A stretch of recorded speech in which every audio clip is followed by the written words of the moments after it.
বুখারী শরীফের কিতাবে এসেছে, আলেমদের জিজ্ঞাসা করবে, একটা মানুষ যদি মনে করে আমি সারা জীবনটাই আমলের ভিতরে কাটাবো, আলহামদুলিল্লাহ, তিনি কাটাতে পারবেন। কিভাবে কাটাতে পারবেন? আপনি একটা পাঞ্জাবি বানিয়েছেন, আপনি নিয়ত করে নিয়েছেন যে আমি এই পাঞ্জাবিটা নিয়ে নামাজ পড়তে যাব, শুধু আপনার ওটা আমলে পরিণত হয়ে গেল। কিন্তু আপনি শুধু এই পাঞ্জাবি গায়ে দেখি নামাজে আসবে না, এই পাঞ্জাবি গায়ে আপনি জামার বাড়িও যেতে পারবেন, বাজারে যেতে পারবেন, আপনার সব কাজ হবে। কিন্তু আপনার নিয়ত করার জন্য ওটা আপনার আমল নামায় পৌঁছে গিয়েছে। আপনি একটা ঘর বানাবেন, ঘরে একটা জানলা দরজা রাখলেন, যে উত্তর দিকে আমি একটা জানলা রাখবো, এই জানলা দিয়ে মসজিদে মুয়াজ্জিনের আযান শুনে আমি মসজিদে জামাতের সাথে নামাজে যাব। আপনার ওই জানলা রাখলেন, আপনার ইবাদত হয়ে গেল। শুধু কি নামাজের জন্য নয়, আপনার উত্তর দক্ষিণের হাওয়াও খাওয়া হবে।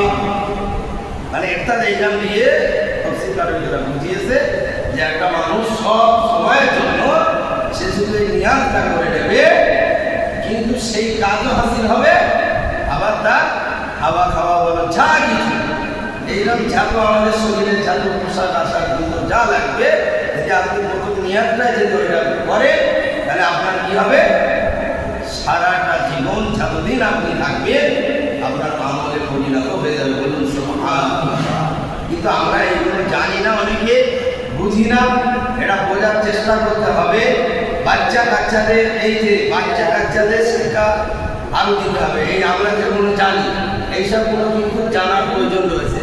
আচ্ছা, আজকের 8টায় আযান হবে আর 8:10 যাওয়া হবে ইনশাআল্লাহ। তদ্রূপ ঠিক ইমাম হুসাইন রাদিয়াল্লাহু তাআলা আনহুমা ওনার যে ইতিহাস, ওনার যে এই জীবনযাত্রা নিয়ে যে কষ্ট দিয়েছিলেন, এর বিস্তারিত আপনারা অনেক শুনেছেন। কিন্তু একটা জিনিস মনে রাখতে হবে, আল্লাহ রাসূল সাল্লাল্লাহু আলাইহি সাল্লাম বললেন যে আমার দরিদ্র ইমাম হাসান হুসাইনকে ভালোবাসলো, সে আমাকেই ভালোবাসলো। বলুন সুবহানাল্লাহ। কিন্তু এই ইমাম হাসান হুসাইনের শুধু এই দিনে স্মরণ করলে হবে না, সমস্ত জাহানদের সরদার ইনি হবে ইমাম হাসান আর হুসাইন, খাতুনে জান্নাত, সমস্ত রমণীদের সরদার ইনি হবে। কিন্তু আমরা এসবগুলো মনে রাখি না।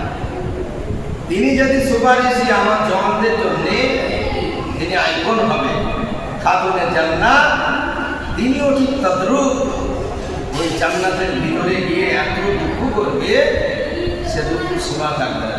খাতুনে জান্নাত, জান্নাতের ভিতরে গিয়ে, ওই জান্নাতের ভিতরে গিয়ে আমি আপনাদেরকে বোঝাতে পারবো কি জানি না, জান্নাত আর জাহান্নাম এরকম পাশাপাশি রয়েছে, জান্নাত আর জাহান্নাম পাশাপাশি রয়েছে।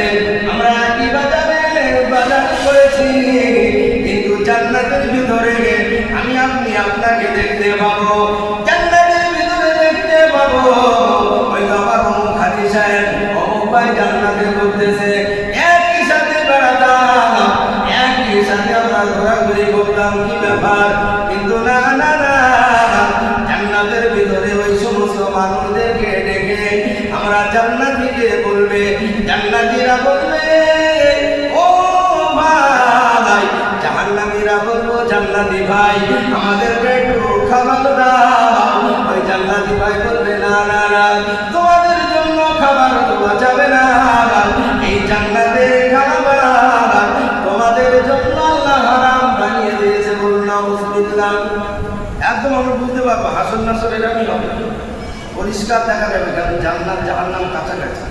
আর জান্নাত জাহান্নাম দেখে একটা পাগলও সে অনুভব করতে পারবে, একজন পাগল, যে এই জান্নাতে যেতে গেলে এই একটা নবীর দোয়া পেলে হবে না। যদি 70টা নবীর দোয়া নেই তাও মনে হয় জান্নাতে যেতে পারবো। কিন্তু আমাদের এই যে ছোট আমল করি, অগাধ আমল করতে হবে, এইটা বিশ্বাস রাখবে। আর নামাজ কালাম যেন প্র্যাকটিক্যালে গিয়ে দুজন শিখতে হবে।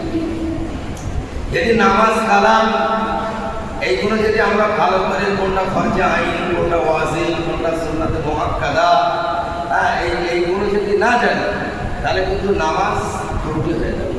ওই জন্য মাদ্রাসা তো ইনশাআল্লাহ তো চলছে না, বাচ্চাদের আপনারা গাছ করেন, যদি আপনি না শেখান তাহলে ওরা কিন্তু শেখার থেকে বঞ্চিত হয়ে যাবে।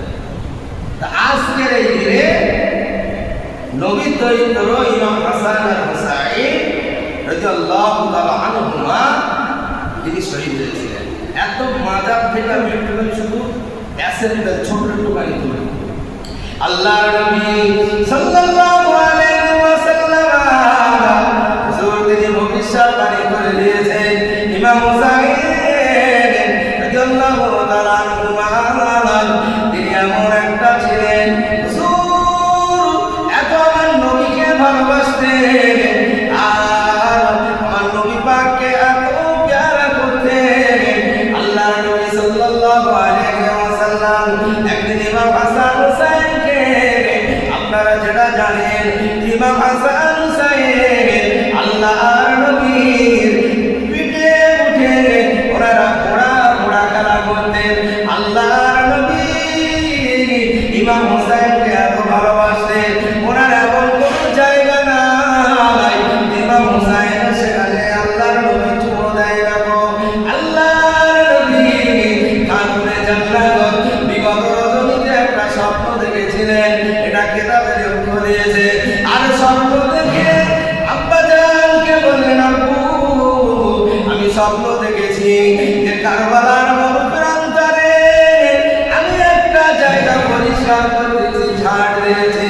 আমার নবীর ফুফু আম্মা তিনিও স্বপ্ন দেখেছিলেন, আর নবীকে বললেন ইয়া রাসূলুল্লাহ আমিও স্বপ্ন দেখেছি যে আমার গায়ের গোশত কেটে নিয়ে, আমার গায়ের এক টুকরো গোশত কেটে নিয়ে আপনার কোলেতে ফেলে দেওয়া হলো। কি এমন আমি স্বপ্ন দেখলাম? আল্লাহর নবী ওনার ফুফু আম্মাকে বললেন, ও ফুফু আম্মা আপনি যে স্বপ্নটা দেখেছেন এর অর্থ হলো আল্লাহ পাক আল্লাহ তাআলা আমার ফাতেমার বংশে দুটো সন্তান দান করবে। আল্লাহর নবী নাম রেখেছিলেন হাসান আর হুসাইন।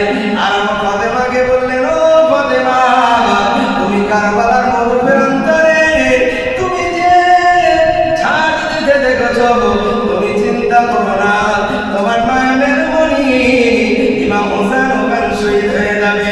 আর ওই কারবালার মাটি এনে জিবরিল আমিন আলাইহিস সালাম আল্লাহর নবীকে দিয়ে দিলেন, ইয়া রাসূলুল্লাহ ইয়া হাবিবাল্লাহ হুজুর এই মাটিটা আপনি বোতলে রাখুন, এই বোতলের মাটিটা যদি রক্তে লাল হয়ে যাবে ওই দিনে মনে করবেন আপনার দহিত ইমাম হুসাইন শহীদ হয়ে গিয়েছে। উম্মে সালমা কিতাবে এসেছে এখন ইমাম হুসাইনকে যখন শহীদ হলো তখন উম্মে সালমা হাও হাও করতে উঠলেন, কারণ নবীর মাজার মুকাদ্দাস পাথর করে কি উঠেছিলেন। ওনাকে শহীদ করেছে চক্রান্ত করে, আর শুধু একটা কথা রাখা বিস্তারিত বলতে যাওয়া যাবে না।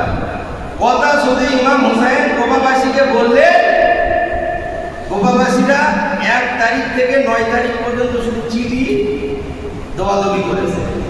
প্রত্যেক চিঠিতে ওরা লিখেছে যে আপনি আসুন, আপনাকে খলিফা আমরা আপনাকে নেতা বানাবো।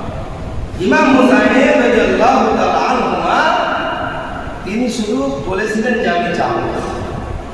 এই যে যাব বলেছে, এই কথাটা রাখতে গিয়ে আজকে আল্লাহর রাস্তায় ওনার জীবন দিতে হয়েছে। ইমাম হুসাইনের সাহাবীরা বললেন, ও নবীর দরিদ্র হুসাইন আমি তোমাকে যেতে দেব না। কেন? ওদের তরবাল তোমার পক্ষে কথা বলবে, তোমার আব্বা জানকেও